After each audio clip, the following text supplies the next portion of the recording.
അഭിനേത്രി എന്നതിലപ്പുറം എഴുത്തുകാരിയുമാണ് ലെന എന്ന്. ലെനയുടെ 2 പുസ്തകങ്ങൾ ഇതിനോടകം പുറത്തിറങ്ങി. വൈദ്യമുള്ള കഥാപാത്രങ്ങളുടെ മികച്ച നടിയാണ് പേരെടുത്ത ലെന ഒരു കാലത്ത് സീരിയൽ രംഗത്തും പ്രശസ്തി നേടിയിട്ടുണ്ട്. അക്കാലത്ത് നടന്ന സംഭവത്തെക്കുറിച്ച് സംവിധായകൻ ശാന്തിവിള ദിനേശ് ഒരിക്കൽ പറഞ്ഞ വാക്കുകൾ ശ്രദ്ധ നേടിയിട്ടുണ്ട്.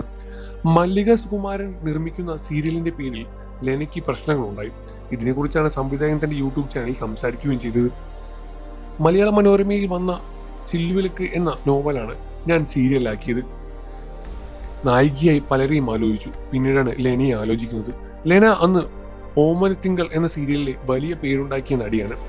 ലെനയെ വിളിച്ച് സംസാരിച്ചപ്പോൾ നടി ചെയ്യാമെന്ന് പറയുകയും ചെയ്തു. 5 എപ്പിസോഡുകൾ എടുത്ത ശേഷം 1-2 ചാനലുകൾക്ക് കൊടുത്തിട്ട് ശേഷം ടെലികാസ്റ്റ് ചെയ്യാമെന്നാണ് പറഞ്ഞത്. ബാക്കി എപ്പിസോഡുകൾ ഷൂട്ട് ചെയ്യണം എന്നായിരുന്നു തീരുമാനം. ആദ്യ എപ്പിസോഡുകൾ എടുത്ത് കഴിഞ്ഞ ശേഷമാണ് 3 മാസം കഴിഞ്ഞിട്ട് ഷൂട്ട് തുടങ്ങുമെന്ന് ലെനയോട് പറഞ്ഞു. ലെന ഓക്കെ എന്ന് പറയുകയും ചെയ്തു. ഈ 3 മാസത്തെ സമയത്തിൽ മല്ലിക സുകുമാരൻ നിർമ്മിക്കുന്ന സീരിയലിന്റെ തന്റെ സമ്മതത്തോടെ ലെന ഒപ്പുവെച്ചെന്ന് ശാന്തവിള ദിനേശ് പറയുകയുണ്ടായി. ഗൾഫിൽ എവിടെയോ ആണ് ഷൂട്ടിംഗ്. 1 ലക്ഷം രൂപ ലെന അഡ്വാൻസ് വാങ്ങി. ഏതോ കാരണത്താൽ ഗൾഫിലെ ഷൂട്ടിംഗ് നീണ്ടുപോയി. ഞങ്ങളുടെ സീരിയലിന്റെ ഷൂട്ടിംഗ് നടക്കവേ ഒരു ദിവസം ലെന ആകെ ടെൻഷൻ അടിച്ച് എൻ്റെ അടുത്ത് വന്നു. മല്ലിക ചേച്ചിയുടെ സീരിയൽ റെഡിയായി, ഗൾഫിൽ ഷൂട്ടിന് ചെല്ലാമെന്ന് പറഞ്ഞിരുന്നു. സാർ പറയുന്ന പോലെ തീരുമാനം എടുക്കണമെന്നാണ് ലെനയും പറഞ്ഞത്. ധർമ്മസങ്കടത്തിൽ താൻ സ്ക്രിപ്റ്റ് റൈറ്ററിനോടൊപ്പം പ്രൊഡക്ഷനോടൊപ്പം സംസാരിച്ച് 15 ദിവസം ലെന ഞങ്ങളുടെ ഷൂട്ടിൽ നിന്ന് ചെയ്യും എന്ന് തീരുമാനിച്ചു. 15 ദിവസം ഗൾഫിൽ പോയി ഷൂട്ട് ചെയ്യാമെന്നും ധാരണയായി. ലെന മല്ലിക ചേച്ചിയെ വിളിച്ച് സംസാരിക്കുകയും ചെയ്തു. മല്ലിക ചേച്ചി അമ്പിളിനെ വിളിച്ച് അടുക്കുന്നില്ല. അതൊന്നും പറഞ്ഞാൽ പറ്റില്ല, അഡ്വാൻസ് വാങ്ങിയില്ലേ എന്ന് ഭയങ്കര പ്രശ്നമായി. 3 മാസം മുൻപാണ് അഡ്വാൻസ് വാങ്ങിയത്. ആ ഡേറ്റിന് ഷൂട്ടിംഗ് ചെയ്തില്ല.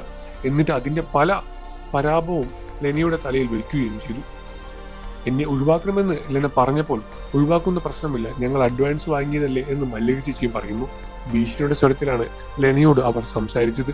പ്രശ്നങ്ങളുടെ മുകളിൽ പ്രശ്നമായി. ലെനയുടെ ഫോൺ വിളിച്ച് ലൈറ്റ് ലെന പോകാതിരുന്നപ്പോൾ മല്ലിക ചേച്ചി വിളിച്ചു. കേരളത്തിലെ ആഭ്യന്തര വകുപ്പ് മന്ത്രി കോടിയേരി ബാലകൃഷ്ണനാണെങ്കിൽ നിന്നെ ഞാൻ താമസിക്കുന്ന ഹോട്ടലിൽ നിന്നും പൊക്കിയെടുക്കുമെന്നും പറഞ്ഞു. പേടിച്ചു പോയ ലെന തന്റെ അടുത്ത് വന്നപ്പോൾ ധൈര്യം കൊടുത്തതും ശാന്തിവിള പറയുന്നു. പങ്കേജ് ഹോട്ടലിന്റെ ആയിരുന്നു ലെന താമസിച്ചത്. പിന്നീട് അവിടെ നിന്ന് താമസം മാറ്റി. പിന്നീട് ലെന ബാംഗ്ലൂരിലേക്ക് പോയി.